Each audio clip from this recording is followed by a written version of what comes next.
నమస్కారం. Welcome to our channel. నేను సహస్ర.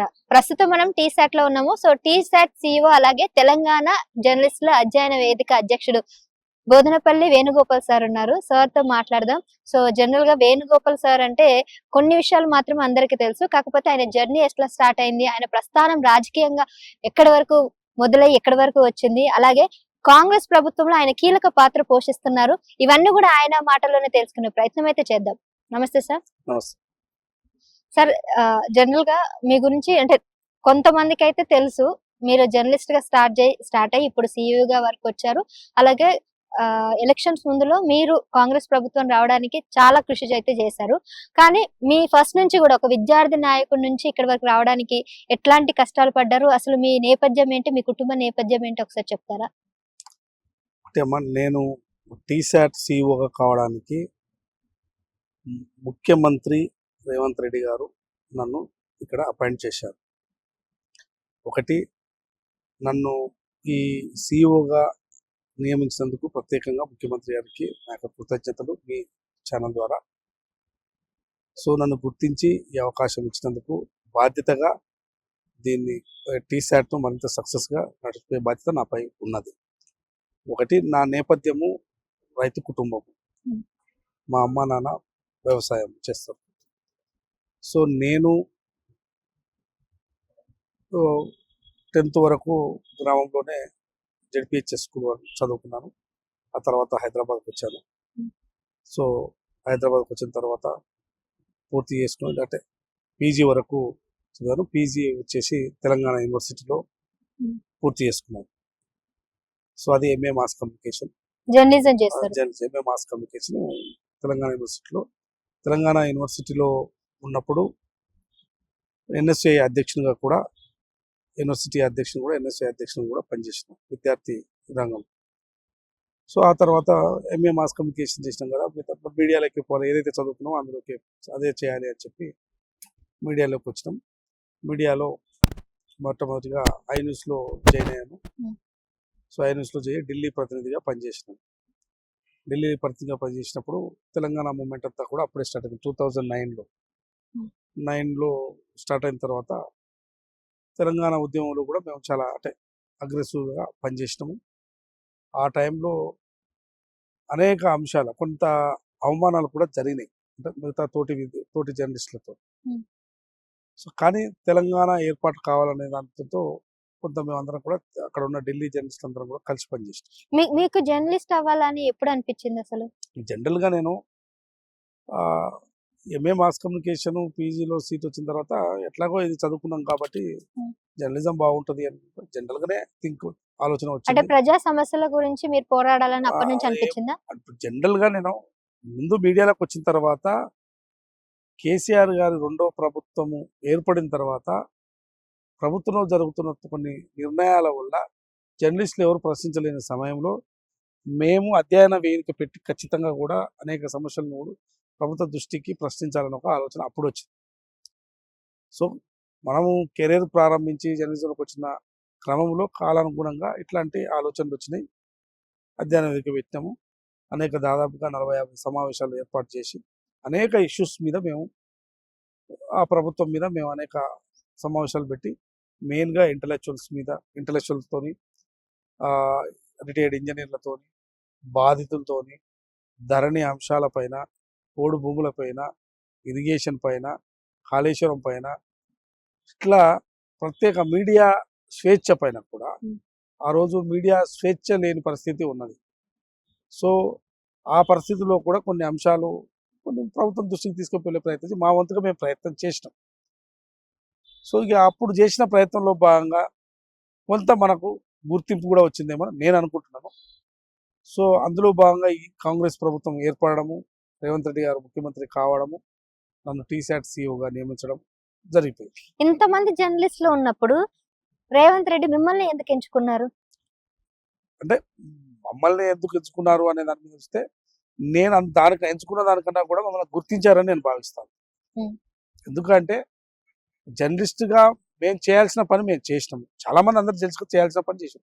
కాకపోతే నేను ప్రత్యేకంగా ఈ అధ్యయన వేదిక ద్వారా అనేక రౌండ్ టేబుల్ సమావేశాలు పెట్టడం ఇవన్నీ ఉండొచ్చు ఏమో అని నేను అనుకుంటున్నాను. అంటే ఒకటే సామాజిక వర్గం అందు గురించి మిమ్మల్ని ఎంచుకున్నారని అంటే ఏం చెప్తారు?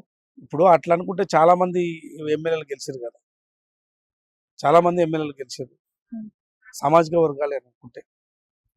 సో మీరు ఆ ప్రశ్న అడగడంలో మీరు ఏ రకంగా అడిగినా నాకు ఇబ్బంది ఏం లేదు.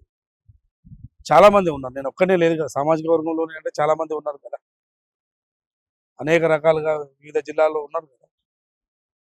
సో ఆ రకంగా మనం చూడడానికి లేదని నేను భావిస్తున్నాను. ఉమ్. ఇప్పుడు అట్లా అనుకుంటే మరి చాలా మంది జర్నలిస్టులు అందరూ కూడా ఇట్లా రౌండ్ టేబుల్ సమావేశాలు పెట్టి ఓ 40-50 మీటింగ్లు పెట్టి పెట్టలే కదా, పెట్టిరా? పెట్టలేదు. అన్ని సంఘాలు ఉన్నాయి కదా, ఉన్నాయి. జర్నలిస్ట్ సంఘాలు ఉన్నాయి కదా అప్పుడు కేసీఆర్ ప్రభుత్వం, మరి పెట్టలేదు ఎందుకు? సో మేము పెట్టినాం కదా. ఇప్పుడు నా జర్నలిస్టు ఆ తెలంగాణ జర్నలిస్ట్ అధ్యయన వేదికలో కూడా ఒకే సామాజిక వర్గం వాళ్ళని లేవు కదా, నేను ఒక్కడినే, ఉమ్. మిగతా వాళ్ళంతా వేరే సామాజిక వర్గం. అంటే ఈ కోణంలో ఆలోచించొద్దు అంటారు. ఇది అసలు అసలు అడగడమే తప్పు. ఓకే, మీరు ఆలోచించి మీరు అడిగినా నాకేం అభ్యంతరం లేదు. ఉమ్. ఓకే, ఇప్పుడు మేము తెలంగాణ జర్నలిస్ట్ అధ్యయన వేదిక పెట్టినప్పుడు కూడా ఆ వేదికలో కూడా అందరూ ఉండాలనుకున్నాం, ఉమ్. అన్ని వర్గాల వాళ్ళు ఉన్నాం, అందరం కలిసి సమావేశాలు ఫైట్ చేసినాం. తెలంగాణ జర్నలిస్టుల అధ్యయన వేదిక ముఖ్య ఉద్దేశం ఏంటి అసలు? ముఖ్య ఉద్దేశం ఆ రోజు కేసీఆర్ గారిని కనీసం జర్నలిస్టులు మీడియా సమావేశంలో కూడా ఏది అడగలేని పరిస్థితి ఉంది, కనీసం బయటనన్నా మనం వేదిక పెట్టి అడుగుదామని చెప్పి పెట్టినాం, అంతే. అదే లక్ష్యం. ప్రజా సమస్యలకు సంబంధించి ఇందిరా పార్క్ కూడా ఎత్తేసే, ఉమ్. ఇందిరా పార్క్ కూడా ఎత్తేసిన సమయంలో డెఫినెట్గా మనం ఒక వేదిక ఉండాలి, అందరం వేదిక ద్వారా మనం దూషణలు అవసరం లేదు, అభిప్రాయాలు వ్యక్తం చేయాలి, ప్రజల ఆలోచనలు వ్యక్తం చేయాలి అనే ఉద్దేశంతోనే మేము తెలంగాణ జర్నలిస్ట్ అధ్యయన వేదికను ఆ రోజు స్థాపించడం జరిగింది. ఆ తర్వాత జర్నలిస్టులకి సంబంధించిన కొన్ని సమస్యలు మీ దగ్గరికి ఎప్పుడైనా రావడం జరిగిందా? కేవలం గత ప్రభుత్వం మీద జరుగుతున్నటువంటి అన్యాయాల మీద మీరు రౌండ్ టేబుల్ సమావేశాలు అసలు పెట్టారు కానీ జర్నలిస్ట్ సంబంధించిన సమస్యలు ఏమైనా మీరు ఎప్పుడైనా ఫైట్ ఇప్పుడు చేశారా? తెలంగాణ జర్నలిస్టులకు సంబంధించిన అంశాలు అనేక సమస్యలు ఉన్నప్పటికీ కూడా ఉమ్. ప్రజల సమస్యలే మా సమస్యలు. ఆ రోజు మేము అనుకున్నది జర్నలిస్టులు అనేది అదొక భాగం. ఉమ్. సో తెలంగాణ జర్నలిస్టులకు సంబంధించిన సమస్యలు ఉంటే ఆ రోజు ప్రభుత్వం దృష్టికి ఎన్నిసార్లు తీసుకుపోయినా, అప్పుడున్న కొంతమంది ప్రెస్ అకాడమీ చైర్మన్గా ఉన్న అల్లం నారాయణ గారు ఎన్నిసార్లు సమస్యలు ఎన్నిసార్లు తీసుకుపోయినా ఇప్పుడు ఆయన కూడా ఏం ఖాతరు చేయలేదు. ఆయన ఏదో గౌరవించేదో సమస్యలు పరిష్కరించడానికి నేనేం అనట్లేదు, ఆయన ప్రయత్నం ఆయన చేసినా ఇప్పుడు ఆయన చెప్పే వరకే ఉంటుంది, కానీ ఆయన కూడా నిర్ణయాలు తీసుకునే పరిస్థితులు ఆయన ఉన్నాడు కదా. జర్నలిస్టులకు ఇల్లు కావాలని ఆయన కూడా అడిగిండు, ఆ రోజు అన్ని కావాలని అడిగిండు, ఇవ్వలేదు. ఓకే, ఇక అప్పుడు ఆయన మీద కొన్ని విమర్శలు చేస్తాం. ఓకే, ఆయనకున్న పరిస్థితులు బట్టి ఆయన చేయగలిగాడు. నేను ఒక వ్యక్తుల మీద నేను విమర్శలు అయితే చేయను. ఉమ్. ఒకటి, ప్రభుత్వానికి చిత్తశుద్ధి, ముఖ్యమంత్రి గారికి ఆ రోజు ముఖ్యమంత్రి చిత్తశుద్ధి అన్ని అమలవుతాయి. ఇప్పుడు అంటే జర్నలిస్టులకి సంబంధించి ఇంకో కొన్ని డిమాండ్స్ అయితే ప్రస్తుతం కూడా నడుస్తున్నాయి. ఎవరు గుర్తించట్లేదు మమ్మల్ని. ఇంకా రీసెంట్ గా యూట్యూబర్స్ ని ఉద్దేశించి ట్యూబర్స్ గొట్టంగాల అది కూడా అనడం చాలా మంది జర్నలిస్టులు వ్యతిరేకిస్తున్నారు. ఇంకా ఇప్పటికీ కూడా కొంతమంది మీద అఘాయిత్యాలు గాని లేదంటే వాళ్ళని దాడులు చేయడం కూడా జరుగుతుంది. కానీ ప్రభుత్వం వాటికి ఇంకా ఎందుకు వాటి మీద దృష్టి పెట్టట్లేదు? వీళ్ళ మీద ఎవరైతే దాడులు చేస్తున్నారో, ఎవరైతే నీచంగా మాట్లాడుతున్నారో వాళ్ళ మీద ఎందుకు చర్యలు తీసుకోవట్లేదు? యాజ్ ఇప్పుడు జర్నలిస్ట్ గా ఒకటి మీరేమైనా అడగొచ్చా? నేనేమన్నంటే, నేను ఒకటి జర్నలిస్టులకు సంబంధించి కూడా మన పరిధులు మనకు కూడా ఉంటాయి, మన పరిధులు మనకు ఉంటాయి. యూట్యూబర్స్ సంబంధించి ఎట్లా జర్నలిస్టులుగా ఎట్లా గుర్తించాలి ఏంది అనే దాని మీదకి సంబంధించి ఇప్పటికే ప్రెస్ అకాడమీ చైర్మన్ గారు ఒక సమావేశం పెట్టింది, వాళ్ళతో కూడా సమావేశం జరిగింది. అది ఆ ప్రక్రియ వాళ్ళు చేస్తారు, అది నా పరిధిలో కాదు ఇప్పుడున్న పరిస్థితుల్లో. ఒకటి, ఎవరైనా దూషణలు నిజంగా జర్నలిస్టులుగా పనిచేస్తున్న వాళ్ళను మనం ఒక పద్ధతి ప్రకారం పోతున్నప్పుడు, పద్ధతి ప్రకారం రిపోర్ట్ చేస్తున్నప్పుడు నిజంగా దూషణ చేస్తే దాన్ని ఎవరైనా ఖండిస్తారు, ప్రభుత్వం కూడా ఖండిస్తుంది. సో ఈ ప్రభుత్వం ఇప్పటివరకు ఎటువంటి జర్నలిస్టుల మీద ఆంక్షలు పెట్టలేదు. సో జర్నలిస్టుల మీద దృష్టిగా ప్రవర్తించలేదు ఎవరు ఇప్పటివరకు. ఏదైనా ఉంటే ప్రభుత్వాన్ని అడగడానికి అవకాశం ఉంది, జర్నలిస్టులు అడగడానికి, జనరల్గా సామాన్య జనం కూడా కలిసి తమ సమస్యలు చెప్పుకోవడానికి మంత్రుల దగ్గరికి, ముఖ్యమంత్రి స్థాయిలో ఉంటే ముఖ్యమంత్రి స్థాయి సమస్యలు ఉంటే అక్కడికి వెళ్ళడానికి అవకాశం ఉంది. సో రకరకాలుగా అవకాశాలు ఈ ప్రభుత్వం వినడానికి సిద్ధంగా ఉంది. సో గౌరవం ఈ ప్రజాప్రభుత్వంలో ఉన్నది, ఎవరికి ఎటువంటి ఇబ్బంది లేదు. కానీ కొంతమంది, నేను అందరు జర్నలిస్టులు అన్నాను కానీ Hmm. కొంతమంది జర్నలిస్టులు అక్కడక్కడ కొంత ఎవరినైనా కొంత అరాజ్ చేసే ప్రయత్నం, కొంతమంది నాకేమనుకో నేను ఒక జర్నలిస్ట్గా ఉన్నాను. Hmm. ఉన్నప్పుడు ఒక జర్నలిస్ట్ గురించి ఒక వ్యక్తి వచ్చి మీ జర్నలిస్ట్ ఇట్లా చేస్తున్నారు అట్లా చేస్తున్నారు అంటే నాకు కూడా కొంత బాధ అనిపిస్తుంది కదా. Hmm. నేను ఒక బీయింగ్ జర్నలిస్ట్గా ఉన్నప్పుడు నేను అంటే చేసిన ఇప్పుడు టీసాట్ సీఈఓగా ఉండొచ్చు. Hmm. కానీ జర్నలిస్ట్గా ఉన్నప్పుడు కొంతమంది జర్నలిస్టుల గురించి వాళ్ళు ఏదో మాట్లాడుతుంటే రకరకాలుగా మాట్లాడుతున్నప్పుడు మనకు కూడా బాధ కలుగుతుంది. అంటే అందరూ చేయడం వల్ల కాదు, అది కొందరు చేయడం వల్ల అది అందరికీ ఆపాదిస్తుంది. Hmm. అది కొందరు ప్రవర్తించిన తీరును బట్టి అక్కడ ఉన్న రియాక్షన్స్ వస్తాయి. ఆ రియాక్షన్స్ మనం అందరం అన్వయించుకోవాల్సిన అవసరం లేదు, అది వారి వరకే పరిమితం చేయాలి. ఇప్పుడు కొంతమంది దురుసుగా ఏది పడితే అది పోయి వాళ్ళ ముందర మైక్ పెట్టి ఎవరినో తిట్టియాలని చెప్పి, వ్యక్తిగతంగా తిట్టమని చెప్పి, డబ్బులు ఇచ్చి కూడా కొంతమంది చేసే ప్రయత్నం జరిగినాయి. అట్లాంటి చేయడం తప్పు కదా. సో అటువంటి వారి పట్ల ఏమవుతున్నదంటే అది అందరికీ ఆపదు. ఇప్పుడు జర్నలిస్టులు చాలా మంది నిజాయితీగా పనిచేస్తున్నారు. వాళ్ళందరికీ ఇది అన్వయిస్తే ఎంత బాధ కలుగుతుంది వాళ్ళు చేయడం వల్ల. సో అట్లాంటి వాళ్ళు మనమే ఏరేసుకోవాలి. Hmm. ఎవరు జర్నలిస్టులు కారు అనే దాని మీద మనమే ఒక దృష్టి పెట్టుకోవాల్సిన అవసరం ఉన్నది. ఇప్పుడు ఒక వ్యక్తిని నీకు ప్రశ్నించే హక్కు ఉన్నది, Hmm. జర్నలిస్ట్గా నీకు ప్రశ్నించే హక్కు ఉన్నది, రిపోర్ట్ చేసే హక్కు ఉన్నది. కానీ ఆ రిపోర్టు మనం ఎంత పారదర్శకంగా చేస్తున్నాం అనేది ఇంపార్టెంట్. ప్రతి మనిషికి ఒక ఐడియాలజీ ఉంటుంది. Hmm. ఐడియాలజీ ఉండడంలో తప్పు లేదు. కొన్ని ఐడియాలజీని రిపోర్టింగ్లో చూపించాల్సిన అవసరం లేదు. రిపోర్టింగ్ లాగానే చూడాలి. Hmm. నేను ఇప్పుడు అంటే నేను ఎందుకు చెప్పదలుచుకున్నా అంటే Hmm. ఈ సందర్భంగా నేను తెలంగాణ జర్నలిస్టుల అధ్యయన వేదిక పెట్టినప్పుడు ఏనాడు కూడా వచ్చిన కొంతమంది నేను ఇచ్చిన ప్రతినిధులు కానీ, లేకుంటే బాధితులు కానీ, ఇంటలెక్చువల్స్ కానీ ఎవరైనా వచ్చినప్పుడు ఆ ప్రభుత్వమును ప్రభుత్వ పెద్దల్ని దూషణలు చేయాల్సిన అవసరం లేదు. Hmm. అభిప్రాయం వ్యక్తం చేయండి అని చెప్పిన. మీరు దూషించకుండా అభిప్రాయం వ్యక్తం చేస్తారు ఆ టైంలో? వినండి, దూషించకుండా ఇప్పటికీ నా మొత్తం అన్ని యూట్యూబ్లో ఉంటాయి చూడండి. Hmm. మా తెలంగాణ జర్నలిస్టుల అధ్యయన వేదిక పెట్టిన మీటింగ్లన్నీ ఎవరైనా దూషిస్తే నేనే అంటే నిర్వాహకునిగా నేనే అడ్డుకునేది. మీరు కేసీఆర్ గారిని తిట్టాల్సిన అవసరం లేదు. కేసీఆర్ గారు చేసిన తప్పును మీరు వ్యక్తం చేయండి. Hmm.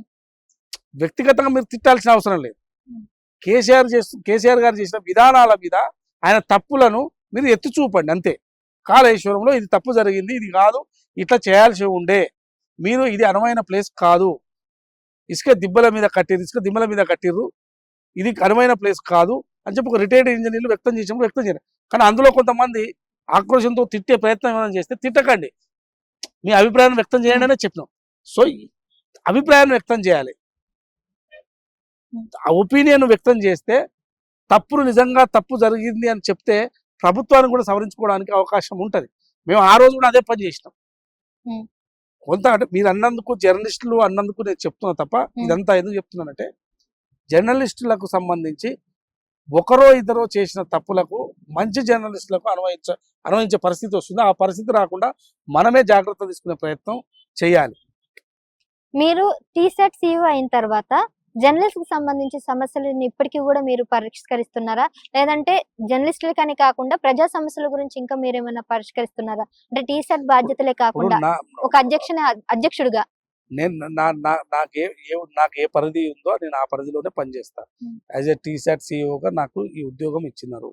ఈ ఉద్యోగం నేను చేయాల్సిన బాధ్యత, నా బాధ్యత ఇది చేయాల్సింది. జర్నలిస్టులకు సంబంధించిన సమస్యలు ఏది ఉన్నా సమస్యలకు సంబంధించి press academy chairman Srinivas Reddy గారు ఉన్నారు. శ్రీనివాస్ రెడ్డి గారు ఆయన దృష్టికి తీసుకెళ్తే డెఫినెట్గా ఆయన అన్ని పరిష్కరించే ప్రయత్నం చేస్తాడు. సో ఎందుకంటే ఆయనకు మనకు సీనియర్, జర్నలిస్టులందరికీ సీనియర్. ఎందుకంటే ఆయన ఎడిటర్గా ఎంతో అనుభవం ఉన్నది ఆయన. సో కాబట్టి ఆయన దృష్టికి తీసుకెళ్తే ప్రతి సమస్యను పరిష్కరించే మార్గం చూపుతారు. ప్రభుత్వం పెద్దలను కలిసి, ముఖ్యమంత్రి గారిని, అదేవిధంగా కన్సర్న్ మినిస్టర్ను కలిసి ఏదైనా సమస్యలు ఉంటే పరిష్కరించే ప్రయత్నం చేస్తారు. సో ఆ మార్గంలో ఇప్పుడు ఆయన పనిచేస్తున్నారు. ఏ సమస్యలు ఉన్నా ముందుకు తీసుకెళ్తే ఆ మార్గంలోనే ఇప్పుడు శ్రీనివాస్ రెడ్డి గారు పనిచేస్తున్నారు. సో ఆయన అండర్లో మేము జర్నలిస్టులకు సంబంధించి అంశాల మీద మేము పనిచేస్తాం. సో నా పరిధి టీసాట్ వరకు. సో ఏదైనా జర్నలిస్టుల ఇష్యూస్ వచ్చినప్పుడు ఆయన ఎట్లాగో మమ్మల్ని పిలిచినప్పుడు ఆయన అండర్లో మేము పనిచేస్తాం. Okay. So as a TSAT సీఈఓగా మీరు చెప్పండి సార్, ప్రస్తుతం మీరు నెంబర్ 1 స్థానానికి తీసుకురావడానికి చాలా ప్రయత్నించారు. ఆ నెంబర్ 1 స్థానం కూడా సంపాదించుకున్నారు టీశాట్. కాకపోతే ఇంకా ఏం మిగిలుంది? అంటే కొన్ని విషయాలలో ఇంకా ఏం చేయాలనుకుంటున్నారు? టీశాట్ ఇవాళ రెండో స్థానం నుంచి నెంబర్ 1 స్థానానికి పోగలిగింది అంటే అది ఇవాళ ప్రభుత్వం ఇచ్చిన నోటిఫికేషన్లు, ఆన్‌లైన్ కోచింగ్‌లు ఇవన్నీ మేము చేయడం వల్ల, జనరల్ స్టడీస్ ఫర్ ఆల్ అనేక కొత్త ప్రోగ్రామ్‌లు తీసుకోవడం వల్ల హ్మ్. వ్యూవర్‌షిప్ పెరిగింది, యూజర్స్ పెరిగింది. సో, దీంతో దేశంలోనే నెంబర్ 1 ఛానెల్‌గా ఇవాళ టీశాట్ నిలిచింది. ఎందుకంటే దేశంలో అనేక ఎడ్యుకేషనల్ ఛానెల్స్ ఉన్నాయి. ఇవాళ నెంబర్ 1 ఛానెల్‌గా నెంబర్ 1గా ఒక ప్రభుత్వ ఛానెల్ ఉండడం అనేది నాకు సంతోషకరమైన విషయం. నేను మొదటి రోజు చార్జ్ తీసుకున్న రోజే అనుకున్నాను. హ్మ్. ఇది రెండో స్థానం నుంచి మొదటి స్థానానికి తీసుకెళ్ళాలి. గతంలో మొదటి స్థానంలో కైట్ ఛానల్ ఉండే. అవును. సో, ఇప్పుడు టీశాట్ మొదటి స్థానానికి వచ్చింది. దీన్ని మరింత ముందుకు తీసుకెళ్ళాలి. ఇంకా వ్యూవర్‌షిప్ పెరగాలి. ఎందుకంటే యూజర్స్ దాదాపు 45 లక్షల వరకున్న 107 మిలియన్స్ సంబంధించిన వ్యూవర్‌షిప్ ఉంది. దీన్ని మరింత వ్యూవర్‌షిప్‌ను పెంచాల్సిన అవసరం ఉన్నది. ఇంటింటికి టీశాట్ తీసుకెళ్లే ప్రయత్నం చేయబోతున్నాం. ఇప్పుడు స్కూల్ ఎడ్యుకేషన్ నుంచే కాకుండా హైయర్ ఎడ్యుకేషన్ కూడా విస్తరించి ప్రతి కోర్సుకు సంబంధించి ఆన్‌లైన్ కోచింగ్‌లు ఇప్పించి టీశాట్ ఇంటింటికి టీశాట్, ప్రతి ఇంట్లో టీశాట్. ఎందుకంటే ప్రతి ఇంట్లో పిల్లలుంటారు. ప్రతి ఇంట్లో చదువుకునే వాళ్ళుంటారు. ఎందుకంటే ఇంటర్మీడియేటో లేకుంటే డిగ్రీయో, పీజీయో ఏదో ఒక చదువుకునే వాళ్ళ పిల్లలుంటారు కాబట్టి ప్రతి ఇంట్లో కనీసం 1 అవర్ టీశాట్ చూసేలా ప్రయత్నం చేయాలని మా ఒక లక్ష్యంగా ముందుకు వెళ్ళాలి. ఎందుకంటే ప్రతి వ్యక్తికి కావాల్సిన కంటెంట్ టీశాట్ ప్రొవైడ్ చేసిందనుకోండి, హ్మ్. డెఫినెట్‌గా టీశాట్ చూడడానికి అవకాశం ఉంటుంది. ఇప్పుడు స్కూల్ ఎడ్యుకేషన్ వరకే అంటే 6th క్లాస్ నుంచి 10th క్లాస్ వరకు పిల్లలు మాత్రమే కొంత ఆన్‌లైన్‌లో చూడగలుగుతారు. సో, హైయర్ ఎడ్యుకేషన్ వాళ్ళు ఇంకా ఎక్కువ చూడగలుగుతారు. సో, హైయర్ ఎడ్యుకేషన్‌కి సంబంధించిన కంటెంట్ అంతా కూడా ప్రొవైడ్ చేస్తే టీశాట్‌ను మరింత చూడగలుగుతారు. టీశాట్ ఆన్‌లైన్ టీవీలోనే కాకుండా శాటిలైట్ టీవీలోనే కాకుండా యాప్‌లో వస్తుంది, హ్మ్. యూట్యూబ్‌లో వస్తుంది. సో, ప్రతి కావాల్సిన ఏ సెక్షన్‌కి ఆ సెక్షన్‌కి సంబంధించిన యూట్యూబ్ కూడా ఇవాళ మేము టీశాట్ ద్వారా నడుపుతున్నాము. ఆ కంటెంట్ అంతా కూడా ఆల్రెడీ అప్లోడ్ చేసి ఉంటుంది. కావాల్సినప్పుడు కూడా చూసుకోవడానికి అవకాశం ఉన్నది. సో, రేపు భవిష్యత్తులో ఇంటింటా టీశాట్ ఉండేలా ప్రయత్నం చేస్తాం. ఇంకో విషయం ఏంటంటే ఇప్పుడంతా కూడా అప్‌డేటెడ్ అయిపోయింది. ఏఐ ఆర్టిఫిషియల్ ఇంటెలిజెన్స్ వచ్చేసింది. మొత్తం డిజిటల్ మయమైపోయింది. సో, మరి ఆ రకంగా ఏమన్నా మీరు ప్రయత్నాలు చేస్తున్నారంటారా? డిజిటల్ పరంగా గాని, లేదంటే ఏఐ టెక్నాలజీ అంతా కూడా స్టూడెంట్స్‌కి అందించడానికి ఏమైనా ప్రయత్నాలు చేస్తారా? ఇప్పుడు లేటెస్ట్‌గా ఏఐ అనేది పాపులర్ అవుతున్నది. ఏఐకి సంబంధించి ఆల్రెడీ మేము కొన్ని క్లాసెస్ రన్ చేస్తున్నాం. ఆల్రెడీ రన్ చేస్తున్నాం. భవిష్యత్తులో మరింత దాన్ని విస్తరించాలనే ప్రయత్నం కూడా నడుస్తుంది. ఆల్రెడీ రీసెంట్‌లీ కూడా మంత్ బ్యాక్ ఏఐకి సంబంధించిన ఓరియంటేషన్ క్లాస్ సంబంధించి కూడా నడుస్తున్నాయి. సో, ఇక రాను రాను ఈ డిజిటల్‌కి సంబంధించి ఓవరాల్‌గా మొత్తం అంటే సాఫ్ట్‌వేర్ రంగానికి సంబంధించి కూడా పూర్తిగా ఎట్లా చేయాలనే దాని మీద ఆలోచన ఉన్నది. త్వరలోనే అన్ని నిర్ణయాలు టీశాట్ ద్వారా జరుగుతాయి. నియామకాలు మీరొచ్చిన తర్వాత మార్చారా? లేకపోతే అంతకుముందు ఉన్నటువంటి సిబ్బందితోనే నడుపుతున్నారండి టీశాట్? సో, కొంతమంది పాత సిబ్బందే ఉన్నది. కొంతమంది కొత్త సిబ్బందిని కూడా తీసుకోవడం జరిగింది. సో, ఓవరాల్‌గా టీశాట్‌కి కావాల్సిన సిబ్బంది ఇప్పటివరకు ఉన్నారు. టీశాట్ అన్ని వింగ్‌లు కూడా బ్రహ్మాండంగా నడుస్తున్నాయి. రైట్. అయితే ఇంకా ఇప్పుడు కాంగ్రెస్ పరిపాలన గురించి మాట్లాడినట్లయితే 1 ఇయర్ విజయోత్సవాలంటూ చాలా గ్రాండ్‌గా సెలబ్రేషన్ చేసుకుంది. సో, మీరు చెప్పండి సార్, నిజంగానే విజయోత్సవాలు చేసుకునే సందర్భం వచ్చిందంటారా తెలంగాణకి? డెఫినెట్‌గా 1 ఇయర్ సందర్భంగా విజయోత్సవాలు చేసుకోవడానికి అనుకున్న దానికన్నా ఎక్కువ చేయగలిగింది ఈ ప్రభుత్వం. అంటే నేను మొత్తము చేసిరని కాదు. అంటే ఈ సంవత్సరంలో ఇంత సక్సెస్ ఉండాలి అనుకున్నప్పుడు ఆ సక్సెస్ మించింది కాబట్టి విజయోత్సవాలు చేసుకోవడం జరిగింది. ఎందుకంటే ప్రజలకిచ్చిన హామీలలో దాదాపుగా ఎక్కువ బడ్జెట్‌తో కూడుకున్న హామీలన్నీ కూడా ఈ 1 ఇయర్‌లోనే సక్సెస్ కాగలిగాయి. ఇంకా ఒక హామీలున్నాయి. హామీలన్నీ కూడా ఒక్కొక్కటిగా 1 ఇయర్‌గా మొత్తం పూర్తి చేసుకోవాలన్న సందర్భం ప్రభుత్వం ఒక లక్ష్యంగా పెట్టుకున్నది. కాకపోతే మేజర్‌గా అత్యధికంగా రైతులకు ఉపయోగపడే అంశాలలో రైతు రుణమాఫీ జరిగింది. ఇక రైతు భరోసాకు సంబంధించి కూడా రేపు ఏయబోతున్నారు. పెంచిన 6,000తో ఏయబోతున్నారు. సో, రైతులకు సంబంధించిన అంశాల మీద రైతు కూలీలకు సంబంధించి కూడా 12,000 2 దఫాలుగా 6,000 వేయబోతున్నారు. సో, ఇవన్నీ కూడా మొదటి సంవత్సరంలోనే నిర్ణయాలు జరగడం, కొన్ని అమలు కావడం, ఇవన్నీ కూడా అనుకున్న దానికన్నా ఎక్కువ చేసినాం కాబట్టి ఈ ప్రభుత్వము ప్రజలందరూ విజయోత్సవాలు జరుపుకున్నారు 1 ఇయర్ సందర్భంగా. లోటు బడ్జెట్ అంటున్నారు. గత ప్రభుత్వం చేసిన అప్పులకి వడ్డీ కట్టలేకపోతున్నాం అంటున్నారు. మరిప్పుడు రైతులకు గాని, మీరు ఇయ్యాల్సిన హామీలు గాని ఖజానా ఎక్కడి నుంచి వస్తదంటారు? ఒకటి ప్రజల నుంచే ప్రభుత్వానికి ఆదాయం వస్తుంది. వచ్చిన ఆదాయాన్ని క్రమశిక్షణగా ఖర్చు పెట్టాల్సిన బాధ్యత ప్రభుత్వ అధినేతల మీద ఉంటుంది. సో ఆ క్రమశిక్షణగా ఇవాళ రేవంత్ రెడ్డి గారు ఆర్థిక క్రమశిక్షణతో ప్రభుత్వాన్ని నడుపుతున్నారు. సో అప్పులు 7 లక్షల కోట్లు అప్పులు చేసిన ప్రభుత్వాన్ని దివాలా తీయకుండా సక్సెస్ఫుల్గా 1 ఇయర్ పూర్తి చేసుకోగలిగింది. సో అనవసరమైన ఖర్చులు పెట్టకుండా, ఎందుకంటే కేసీఆర్ గారు కొన్ని నిర్ణయాలు తీసుకున్నాడు, అనవసరమైన నిర్ణయాలు తీసుకున్నాడు. కొన్ని ఆ నిర్ణయాల వల్ల సక్సెస్ అయ్యారంటే కాలేదు. ఇప్పుడు సపోజ్ కాళేశ్వరమే అనుకోండి, కాళేశ్వరము వల్ల మొత్తం బడ్జెట్ అంతా అందులో పోసిరు. అది ఉంటుందా పోతుందా ఎవరికి ఇప్పుడు తెలియని పరిస్థితి ఉన్నది. చాలా మంది కాళేశ్వరం వల్లనే మొత్తం ఈ రాష్ట్రంలో మొత్తం వరి ధాన్యం అంతా దిగుబడి పెరిగింది అన్నారు. మొన్న కాళేశ్వరం మేడిగడ్డ నుంచి పంప్ హౌజులు లేకుండానే కేవలం ఎల్లంపల్లి నుంచి వచ్చిన నీళ్ల ద్వారానే ఇవాళ ఈ తెలంగాణ రాష్ట్రంలో అత్యధికంగా వరి దిగుబడి వచ్చింది. మరి ఇది ఇప్పుడు ఎట్లా వచ్చింది? మరి కాళేశ్వరం మొత్తం కూడా పగుళ్ళే వచ్చింది కదా. సో నిర్ణయాలు కొన్ని అనవసరమైన, అంటే నిర్ణయం ఎట్లంటే అనువైన నిర్ణయాలు తీసుకోవాలి. ఏది కట్టాలి, ఎట్లా కట్టాలని.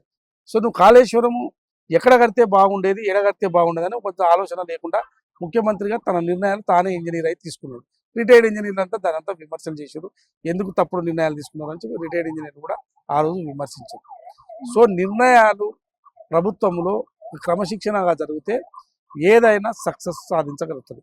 ఇవాళ రేవంత్ రెడ్డి గారు ముఖ్యమంత్రిగా తన సక్సెస్ఫుల్గా ఆయన దగ్గర ఆర్థిక క్రమశిక్షణ ఉన్నది, అనవసరమైన ఖర్చులు పెట్టరు.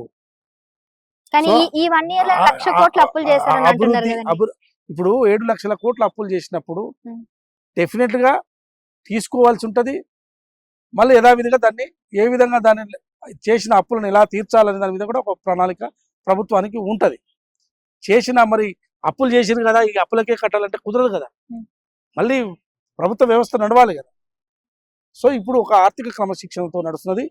2 ఇయర్స్లో 2.5 ఇయర్స్లో ఈ ప్రభుత్వము పూర్తిగా ఆర్థికంగా ప్రభుత్వాన్ని గాడిలో పెడుతుంది.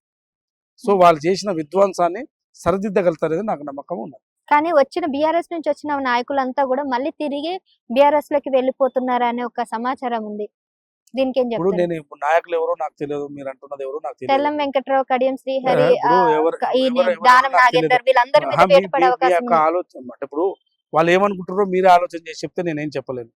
ఒకటి, ప్రభుత్వం అనేది నాయకులకు సంబంధించిన ప్రక్రియ కాదు. ఒకవేళ అందరూ కూడా మళ్ళీ ప్రభుత్వం పడిపోయే అవకాశం ఉంది కదా. ఎవ్వరు ఎటు పోరు, అటు అటు కాదని ఇటు వచ్చిండ్రు. వాళ్ళు అక్కడ మొత్తము అహంకారంతో వ్యవహరిస్తుందనే ఈ ప్రభుత్వంలోకి వచ్చిండ్రు. ఎవ్వరు ఎటు పోరు. వాళ్ళ దగ్గరికి పోతే మళ్ళా అపాయింట్మెంట్ కూడా దొరకదని భయం కూడా అందరికి ఉన్నది. ఎవ్వరు ఎటు పోరు, అందరు ఈ ప్రభుత్వంలోనే ఉంటారు, పార్టీలోనే ఉంటారు. ఈ పార్టీ మరింత బలోపేతం అవుతుంది. కానీ కేటీఆర్ లేదంటే బీఆర్ఎస్ నాయకులంతా కూడా స్పెషల్ ఎస్పీఎల్ పిటిషన్ అయితే వేయడం జరిగింది కోర్టులో. ఒకవేళ వాళ్ళ మీద వేటుపడే అవకాశం ఉంటుంది కాబట్టి మళ్ళీ భయంతోనే వెళ్ళే అవకాశాలు కూడా ఉంటాయి కదా. ఇవన్నీ మన పరిధిలో లేవమ్మా, ఇవన్నీ కోర్టు పరిధిలోనే మనం ఏమీ మాట్లాడవచ్చు. ఓకే, ఇప్పుడు ఎమ్మెల్యేల గురించి కానీ వ్యవహారానికి సంబంధించి కానీ కోర్టు పరిధిలో ఉన్న నువ్వు నేనేది మాట్లాడడానికి అవకాశం లేదు. ఓకే ఓకే సరే, అయితే టీసాట్ గురించి మాట్లాడుకుందాం. స్టూడెంట్ కి సంబంధించి చాలా ప్రోగ్రాంలు తీసుకొచ్చారు, మరి ఉమెన్ కి సంబంధించి ఎటువంటి ప్రోగ్రాంలు తీసుకొస్తారా అండి? ఇప్పుడు ఆల్రెడీ ఉమెన్స్ సంబంధించి కొన్ని స్పెషల్ గా ప్రోగ్రామ్స్ నడుస్తున్నాయి. అంటే సపరేట్ కాకపోయినా స్ఫూర్తిలో భాగంగా ఉమెన్స్ సంబంధించిన ప్రోగ్రామ్స్ నడుస్తున్నాయి. సో ఉమెన్ సంబంధించి అంటే ఒకటి, ఏదైనా వాళ్ళ అంటే ఇండస్ట్రీలకు సంబంధించి కానీ దీని గురించి కానీ అవేర్నెస్ తేవడానికి ప్రత్యేకంగా త్వరలో ఉమెన్స్ సంబంధించి కూడా ఒక MOU చేసుకొని ఉమెన్స్ సంబంధించింది వ్యాపారంగా ఎట్లా ముందుకు వెళ్ళాలి అనే దాని మీద అవేర్నెస్ ఓరియంటేషన్ క్లాసులు చెప్పాలని ఒక ప్రయత్నం ఆల్రెడీ మేము ఈ చర్చల్లో భాగంగా ఉన్నది. త్వరలోనే ఉమెన్స్ సంబంధించిన ప్రోగ్రామ్స్ కూడా ఉన్నాయి, ఆల్రెడీ కొనసాగుతున్నాయి. స్ఫూర్తి ప్రోగ్రామ్ లో ఉమెన్స్ సంబంధించిన ప్రోగ్రామ్ కూడా కొనసాగుతున్నాయి. ఈ గవర్నమెంట్ ఏం చెప్పిందంటే ఉమెన్ కనుక అంటే ఒక పేదింటి అమ్మాయిని ఖచ్చితంగా కోటీశ్వరాలను చేస్తానని ఒక స్టేట్మెంట్ ఇచ్చింది. సో స్టేట్మెంట్ అయితే ఇచ్చింది కానీ అమలు చేయడానికి కూడా ప్రయత్నం చేస్తున్నది. ఇప్పుడు ఉమెన్ ఎంపవర్ చేయాలన్నప్పుడు డెఫినెట్లీగా ఇప్పుడు రేపు సోలార్ పవర్ కి సంబంధించిన ఒక ప్రాజెక్టులు తీసుకురాబోతుంది. సోలార్ పవర్ కి సంబంధించింది కూడా ఇది ఉమెన్ సంబంధించి సెల్ఫ్ హెల్ప్ గ్రూప్లకు అప్పగించి దీని ద్వారా వచ్చే ఆదాయాన్ని వారికి ఇవ్వాలనేది సోలార్ ప్రాజెక్టులకు సంబంధించి కూడా తీసుకుపోతుంది. సో రకరకాలుగా ఉమెన్కి సంబంధించి ఈ ప్రభుత్వము ఏ విధంగా ముందుకు తీసుకెళ్ళాలనే దాని మీద ఇప్పటికే ప్రణాళికలు సిద్ధం చేసింది. త్వరలోనే ఆ ప్రణాళికలన్నీ కూడా ముందుకు వస్తాయి. ఉచితంగా మహిళలకు బస్సు ఇవ్వడం తప్ప ఇప్పటి వరకు మహిళలకి ఏం చేశారు? మరి అలాంటిది ఎట్లా కోటీశ్వరులు ఇప్పుడు చేస్తారని గత ప్రశ్న ప్రభుత్వం ఏం వచ్చింది కదండి. చేసింది అనేది మనం ఆలోచించుకోవాలి. కళ్యాణ లక్ష్మి లేదు, ఇచ్చింది, ఈ- లేకపోతే ఇప్పుడు ఈ కేసీఆర్ కిట్ ప్రభుత్వంలో కూడా ఇచ్చింది, అన్నీ ఉన్నాయి. అవన్నీ వచ్చాయి ఆ కదా ప్రభుత్వం అనేసి. ఈ ప్రభుత్వంలో కూడా ఆ స్కీమ్ ఉన్నది. రేపు తులం బంగారం సంబంధించి కూడా అమలు కాబోతున్నది. ఉమ్. ఓకే, దానికి ఇబ్బంది ఏమీ లేదు. సో ఇంకొకటి, మహిళలకు ఉమెన్ బస్సు ఫ్రీ అంటే చిన్న పథకం ఏం కాదు కదా, అవును, ఇది పెద్ద పథకం. పెద్ద పథకమే కదా. ఉమ్. సో ఇప్పుడు ఆ ప్రభుత్వం అయితే చేయలే కదా. సో మహిళలు రేపు ఇప్పుడు ఎవరైనా ఉద్యోగం చేసుకున్నారు, ఇంట్లో ఇద్దరు మహిళలు ఉద్యోగం చేసుకున్నారు అనుకోండి, బస్సు ఫ్రీగా పోయినప్పుడు డెఫినెట్గా 3,000 డెఫినెట్గా పాస్లకు అయితే అవుతుంది కదా. సో ఇంట్లో ఒక మహిళలు ఒక 4 ఉంటే 4 12,000 ఆదా అయినట్టే కదా. సో ఏ విధంగా అయినా ఈ ప్రభుత్వము మహిళలకు ప్రత్యేక స్కీమ్స్ తీసుకురావాలన్న ప్రయత్నం కొనసాగుతున్నది. భవిష్యత్తులో అన్ని అమలు కాబోతాయి. కానీ మిగిలిన కొన్ని గ్యారెంటీ గృహలక్ష్మి గాని, లేదంటే ఇంటింటికి 2,500 రూపాయలు ఇస్తామన్నారు. కానీ ఇప్పటికీ వాటికి పలానా మీరు బీపీఎల్ లో రావాలి, లేకపోతే ఇన్కమ్ సర్టిఫికేట్ చూపించాలి, ఇలా పలానా అడ్డంకులు డెఫినెట్గా చెప్పి ఇవ్వడం అడుగుతారు లేదు. కదమ్మా. ఇప్పుడు ఇన్కమ్ సర్టిఫికేట్ బీపీఎల్ ఇప్పుడు ఉన్నోళ్ళకి ఇవ్వాలన్నా అందరికి ఇస్తామని హామీ ఇచ్చారు అందరికి ఇయ్యరు. కదండి. ఇప్పుడే కానీ అందరికి ఇస్తామని హామీ ఇచ్చారు కదండి. లేదు, మహిళలు అన్నప్పుడు ఉన్న వాళ్ళకైతే ఏం అవసరం లేదు కదా. కోటీశ్వర్లకు ఇవ్వాలన్నా అవసరం లేదు. కోటీశ్వర్లు ఎలాగో వచ్చి అప్లై చేసుకోరు. కానీ ఎవరికి కావాలో అది వాళ్ళు చెప్పండి. వచ్చి అడిగినప్పుడు ఆ ఇవ్వాలి కదా. ప్రాతిపదిక చేయాలన్నప్పుడు డెఫినెట్ గా ప్రభుత్వం ఒక విధానాలు గైడ్ లైన్స్ రిలీజ్ చేసినప్పుడు ఆ గైడ్ లైన్స్ ప్రకారం డెఫినెట్ గా గుర్తించి ఇవ్వాల్సిందే కదా. ఇప్పుడు తులం బంగారం అంటున్నారు, మరి దానికి కూడా పలానా ప్రాతిపదన మీదనే ఇస్తారు. అప్పుడు మీకు లేదు, మీకు అవసరం లేదు, మీకు ఇవ్వబడం అని అంటే మరి పెట్టి అన్ని అవసరం నువ్వే కదండి. ఉంచుకుంటే నేనేం చేస్తాను, నువ్వే ఇస్తారు ఇయ్యరు అని నేను ఉంచుకుంటే నేనేం చేయలేను కదా. ఉమ్. ఇట్లు ఇస్తారు అట్లు ఇస్తారు అని మీరే అని అంటే ఇప్పుడు తులం బంగారం కోసం మళ్ళీ ఎన్నో రోజులు పడిగాల్పులు పడాలి. ఎవరే పడిగాపులు కాయాల్సిన అవసరం లేదు. ఉమ్. ఈ ప్రభుత్వం ప్రజాప్రభుత్వం అందరినీ గుర్తించి అన్ని పథకాలు అమలు చేస్తుంది. ప్రజాపాలన లేదంటే దరఖాస్తులు ఇచ్చిన విషయంలో దరఖాస్తులు అయితే తీసుకుంటారు, కానీ ఎంతమందికి సమస్యలు పరిష్కరించారు మీరు చెప్పండి సార్. నేను ఇప్పుడు దరఖాస్తులు తీసుకుంటున్నాను నువ్వే అంటున్నావు. ఆ. తీసుకున్న తర్వాత గుర్తించాలనా లేదా? అంతమందికి లక్షల మంది ఉన్నారు అవును, కదా. మరి నువ్వే అంటున్నావు, మరి ఉన్నారు అని వాళ్ళని గుర్తించాలనా లేదా? ఉమ్. గుర్తించి ఇవ్వాలి కదా. సో ప్రభుత్వము చేసే ప్రక్రియ, అధికారులు చేసే ప్రక్రియ అధికారులు చేస్తారు. ఏ కార్యక్రమము ఏ విధంగా జరగాలనో అంత గ్రామ స్థాయిలో జరుగుతూనే ఉంటాయి. ఉమ్. సో మనము ఒక పథకం అమలు చేసేటప్పుడు ఆ పథకం అర్హులకు అందాలనే ప్రయత్నం జరుగుతుంది. అర్హులకు అందరికీ అర్హులు మిస్ కాకూడదు అనేది ప్రభుత్వాల యొక్క లక్ష్యంగా పనిచేస్తుంది. అయితే గత ప్రభుత్వంలో రైతులకి రైతు కాని రైతులందరికీ కూడా డబ్బులు ఇవ్వడం అనేది వాళ్ళ మీద ఒక అపవాదం ఉంది. అయితే ఈసారి మీరు దాన్ని తొలగించడానికి కౌలు రైతులకు కూడా డబ్బులు ఇస్తాము, కౌలు రైతులకి 15,000 రూపాయలు ఇస్తాము, లేదంటే 6 నెలలకు ఒకసారి 6,000, 6,000, 12,000 చెప్పిన కొంతమందికి ఇస్తామంటారు. కానీ ఈసారి కూడా కౌలు రైతులు మీరు ఎలా గుర్తిస్తారు? ఈసారి కూడా మిస్యూజ్ అయ్యే అవకాశం ఉంది కదా సార్. అవకాశం ఉందో నువ్వెందుకు ఊహించుకుంటున్నావు? నేను ఏమంటున్నానంటే నేనే వచ్చి లేదు, ఆ. ఇప్పుడు కౌలు రైతులకు ఎలా ఇస్తారు ఎట్లా ఇస్తారు అనేది గుర్తించినప్పుడు మీకే అర్థమవుతుంది ఎట్లా ఇస్తారు ఏంది అనేది. ఓకే, ఉమ్. ఇచ్చేటప్పుడు అన్ని గైడ్ లైన్స్ వస్తాయి, గైడ్ లైన్స్ ప్రకారమే గుర్తిస్తారు. ఓకే, ఉమ్. రైతులకు ఏ విధంగా కౌలు రైతులకు కానీ మిగతా రైతులకు కానీ రైతు కూలీలకు గతంలో స్కీమ్ లేదు. రైతు కూలీలకు భూమి లేని వాళ్ళకు కూడా డబ్బులు ఇవ్వాలి అని అదే చెప్పి రైతు కూలీలకి. రైతు కూలీలకు ఇవ్వాలని ప్రభుత్వం నిర్ణయం తీసుకున్న నిర్ణయం మంచిదే కదా.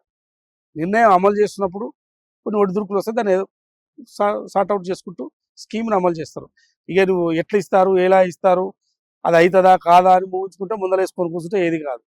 ఓకే, సో డెఫినెట్గా ఒక స్కీమ్ను అమలు చేయాలనుకున్నప్పుడు దానికి ఒక గైడ్ లైన్స్ పెట్టుకొని ఆ గైడ్ లైన్స్ ప్రకారం ప్రతి స్కీమ్ను అమలు చేసి పేదలకు అందించే ప్రయత్నం ప్రభుత్వం చేస్తుంది. సో అది ఎట్లయితుందో ఏమవుతుందని అన్ని ఊహించుకుంటే ఏది కాకుండా పోతుంది కదా. ప్రభుత్వం లక్ష్యం ఏంటి? అందరికి అందించాలనే లక్ష్యమే ప్రభుత్వానికి ఉంది. 1 year అయిపోయింది సార్, ఇంకా 4 ఏళ్ళు ఉంది. ఈ 4 ఏళ్లలో ఇచ్చిన హామీలు కూడా కరెక్ట్ గా రాలేదని ఇంకొంతమంది అయితే అంటున్నారు. ఇంకా ఈ 4 ఏళ్లలో ఎట్లా చేస్తారు? ఏ విధంగా మళ్ళీ నెక్స్ట్ గవర్నమెంట్ వచ్చేదానికి మీరు ఎట్లా ప్రయత్నం చేస్తారు?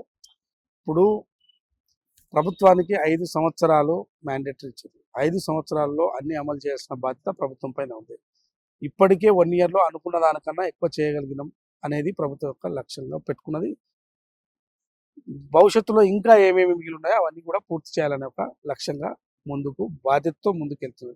డెఫినెట్గా అన్ని ఇచ్చిన హామీలన్నీ కూడా మొత్తం ఈ ప్రభుత్వం పూర్తి చేస్తుంది.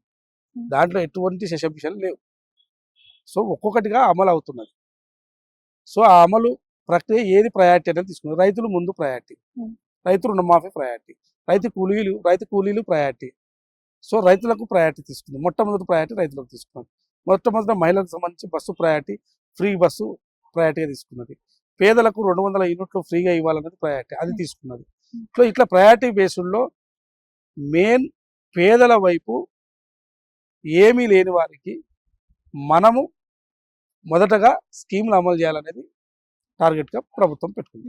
సో ఆ కోణంలో పోతున్నది కాబట్టి ఒక్కొక్కటిగా అన్ని అమలు అవుతాయి, ఏది మిగలదు. మీరు అన్నట్టు ప్రియారిటీ పరంగా ఒక్కొక్కటి అమలు అవుతుందని, ఈ ప్రియారిటీలో స్టూడెంట్స్ ఎందుకు లేరు అంటారు? అసలు స్టూడెంట్స్ ఎందుకు లేరు? స్టూడెంట్స్ వాళ్ళ విద్యార్థి సంఘ నాయకులు వచ్చి కలవడం జరిగింది. అందరికి అన్ని రకాలుగా ఇస్తున్నారు తప్ప మాది దరఖాస్తులో కూడా ఈవెన్ 6 గ్యారెంటీలు అందరికీ ఉన్నాయి కానీ స్టూడెంట్ కి సంబంధించి లేదని అన్నారు. స్టూడెంట్స్ ఒకటి వాళ్ళకి నోటిఫికేషన్, మీరేమో 54,000 ఉద్యోగాలు వచ్చాయని మీరు చెప్తున్నారు. అర్థం కాకుండా అర్థం చేసుకో. ఆల్రెడీ ఉద్యోగ అవకాశాలకు సంబంధించి 50,000 ఉద్యోగాలు ఫిలప్ చేయడం జరిగింది. మిగతాకు సంబంధించి జాబ్ క్యాలెండర్ వేయడం జరిగింది. జాబ్ క్యాలెండర్ ప్రకారం ఉద్యోగాలు నోటిఫికేషన్స్ వస్తాయి. ఆల్రెడీ మళ్ళీ డిఎస్సి సంబంధించి రాబోతుంది. ఇవన్నీ కూడా ఉద్యోగాల జాబ్ క్యాలెండర్ ప్రకారం ఆల్రెడీ నిరుద్యోగులందరూ కూడా ప్రిపేర్ అవుతున్నారు. సో జాబ్ క్యాలెండర్ విషయంలో ఈ ప్రభుత్వం ఎక్కడా వెనక్కిపోదు. జాబ్ల విషయంలో ప్రభుత్వ ఉద్యోగాలకు సంబంధించి అవి ఎన్ని ఖాళీగా ఉన్నా ఇమీడియట్లీ పూర్తి చేయడానికి ప్రభుత్వం ఆల్రెడీ జాబ్ క్యాలెండర్ తెచ్చింది. దాంట్లో ఎటువంటి ఏమీ ఇబ్బంది లేదు. ప్రభుత్వం దాని ముందు లక్ష్యంగా పెట్టుకున్నది. మరి అన్ని చేస్తున్నప్పుడు విద్యార్థి సంఘాలు ఎందుకు రోడ్డుపైకి వచ్చి నిరసన కార్యక్రమాలు చేస్తున్నారు? విద్యార్థి సంఘాలు ఏ అంశం మీద చేస్తున్నారు ఏంటి అనేది, ఒకటి గ్రూప్ ఎగ్జామ్స్ గురించి వద్దు అన్నప్పుడు అది చేశారని, రెండోది జీవో 29 రద్దు చేయాలంటే రద్దు చేయకపోవడం, తీసుకురావడమే చాలా తప్పు, దాన్ని రద్దు చేయలేదని ఆ అంశం మీద ఒకటి, జీవో నెంబర్ 46 అయిపోయినది. గ్రూప్ 1 సంబంధించి అయిపోయింది, పూర్తి అయిపోయింది. ఇప్పుడు కూడా రీసెంట్ నిన్న నేను ఒక ఫలితాలు వచ్చేసినది, అది అయిపోయింది. సో గ్రూప్ 1 కు సంబంధించి కానీ అవన్నీ కూడా ప్రభుత్వం అన్ని ఆలోచించే నిర్ణయాలు తీసుకున్నది.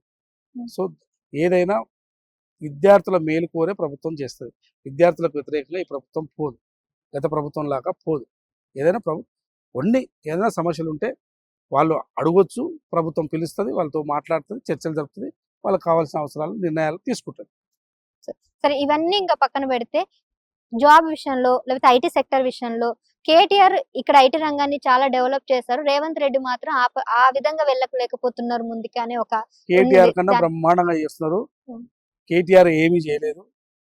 కేటీఆర్ గారు అక్కడక్కడ 2 అంశాలు 2 బిల్డింగ్లు చూపించి అది ఐటీ కాదు. హైదరాబాద్ లో ఉన్న మురికి కూపాలు కూడా చూపించాలి. ఆ ప్రభుత్వంలో ఉన్నది అవి ఎందుకు డెవలప్ కాలేదు? మూసినందుకు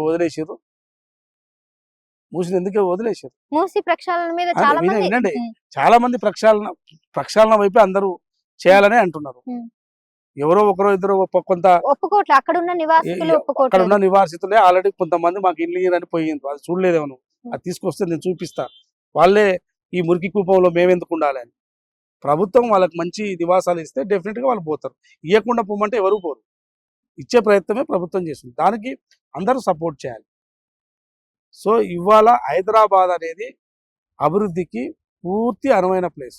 అన్ని ఐటీ రంగానికి కానీ, అన్ని ఇండస్ట్రియల్ పెట్టుకోవడానికి కానీ, అన్ని రంగాలకు అభివృద్ధికి ఇక్కడ హైదరాబాద్ అనుకూలమైన ప్లేస్.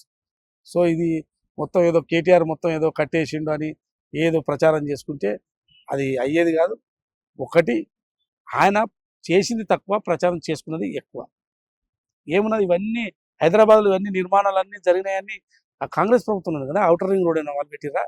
ఇప్పుడు ఈ దుర్గం చెరువు, ఈ బ్రిడ్జ్ కూడా కేటీఆర్ వల్ల వచ్చిందని అంటుంటారు. బ్రిడ్జి అభివృద్ధి, అది బ్రిడ్జి అవసరం. ఎవరు చెప్పారు? వాళ్ళు చెప్పుకుంటున్నారు. వాళ్ళు ఏదైనా చెప్తున్నామా, బ్రిడ్జి అనేది అభివృద్ధి. బ్రిడ్జి ప్రజల అవసరం. బ్రిడ్జిలు ఈ దుర్గం చెరువు బ్రిడ్జి ఒక్కటే కాదు, ఈ దుర్గం చెరువు బ్రిడ్జి ఒక్కటే కాదు. కాంగ్రెస్ ప్రభుత్వం పెద్ద పెద్ద ప్రాజెక్టులు కట్టింది. మీరు కట్టిన ప్రాజెక్ట్ కూలిపోయింది ఆడ. అర్థమైందా? దుర్గం చెరువు కేబుల్ బ్రిడ్జ్ చూపించో, అందులో ఉన్న నీళ్ళని చూపించో, ఆ నీళ్లు దుర్గం చెరువులో నీళ్లు నువ్వు తెచ్చింది కాదు, బై నేచర్ వల్ల వచ్చింది. ఆ దుర్గం చెరువు చుట్టుముట్టు కట్టినాయి అవన్నీ. ఇప్పటికే బిల్డింగ్లు అన్ని కూడా నిర్మాణం ఇప్పుడు జరిగిపోయినాయి. మీరు రాకముందే జరిగినాయి, కాంగ్రెస్ ప్రభుత్వంలోనే జరిగినాయి. మీరు రాకముందే ఈ యూనివర్సిటీలన్నీ కూడా కట్టిరు. దీని చుట్టుముట్టున్న యూనివర్సిటీ ఆయన కట్టిండా? ఎప్పుడో కట్టిరు. కానీ వాళ్ళు వచ్చిన తర్వాత చాలా అది ఫాస్ట్ ఇక గ్రోత్ గవర్నమెంట్ అయింది. ఇప్పుడు కానీ అంత గ్రోత్ కేటీఆర్ చేసినంత గ్రోత్ అంత ఫాస్ట్ గా కాంగ్రెస్ ప్రభుత్వం వచ్చినాక ఎందుకు లేదని ప్రశ్న ముఖ్యంగా ఇక ఐటీ ఇప్పుడు ఎంప్లాయీస్ అంటున్నారు. ఎవరంటున్నారు మరి నువ్వు తీసుకురావాలని? ఎవరంటున్నారు? అపార్ట్ ఫ్రమ్ ఆహా, పాలిటిక్స్ కేటీఆర్ చేసినట్టుగా వాళ్ళ కాంగ్రెస్ అనుచరులు చేయట్లేదని వాళ్ళు అంటారు. అది ఇక జనరల్ గానే అంటారు. వాళ్ళ అనుచరులు అంటారు. వాళ్ళకి కావాల్సిన మనుషులు అంటారు. అది పట్టుకొని వచ్చి నువ్వు నన్ను అడిగితే నేనే చెప్తాను. సరే మీరు అన్నట్టు ఓకే, దీని గురించి వదిలేద్దాం. సో పాలిటిక్స్ గురించి మాట్లాడడం కూడా ఆపేద్దాం. ఫైనల్ గా ఒకసారి చెప్పండి sir, T-SAT next future projects కానీ, లేదంటే అటు స్టూడెంట్స్ కి, లేదంటే ఉమెన్స్ కి కానీ, ఇంకా మామూలు మధ్య తరగతి కేవలం ఎడ్యుకేషన్ కాకుండా ఇంకేం చేయబోతుంది, ఎట్లా ఉంటుంది? చెప్తే ఇంతకుముందు ఇంకంతే. ఇంటింటికి టీశాట్ టీశాట్ అదొకటి, తీసుకెళ్తామని చెప్తాం కదా. ఇంటింటికి టీశాట్ తీసుకెళ్ళడమే మా లక్ష్యం. ఇదే main agenda. Right sir, thank you so much, చాలా విషయాలు షేర్ చేసుకున్నారు. మళ్ళీ కలుద్దాం. Thank you.